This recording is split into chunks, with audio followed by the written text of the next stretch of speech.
നമസ്തേ പ്രിയമുള്ള പ്രേക്ഷകരെ, നമ്മുടെ ചർച്ച ചെയ്യുന്നു ശ്രീ വേദവ്യാസനാൽ വിരചിതമായ ഭഗവത്ഗീതയിലെ കർമ്മസന്യാസ യോഗമെന്ന 5-ാമത്തെ അധ്യായത്തിലെ 14-ാമത്തെ ശ്ലോകം. പ്രിയമുള്ള പ്രേക്ഷകർ, ശ്ലോകം ശ്രദ്ധിക്കുക.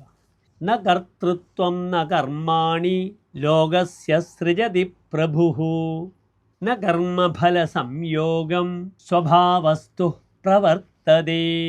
ഇനി ശ്ലോകത്തിൻ്റെ പദച്ഛേദം ശ്രദ്ധിക്കുക.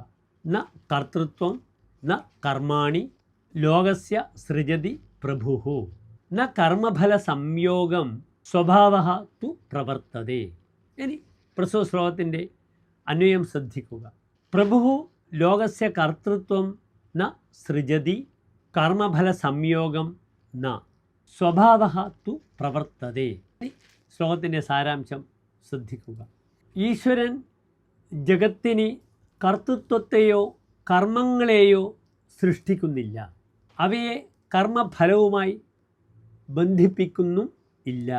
പ്രകൃതിയുടെ ഗുണരൂപമായ സ്വഭാവം തന്നെയാണ് ഇതെല്ലാം തന്നെ ചെയ്യുന്നതെന്ന് ശ്ലോകത്തിൻ്റെ സാരം.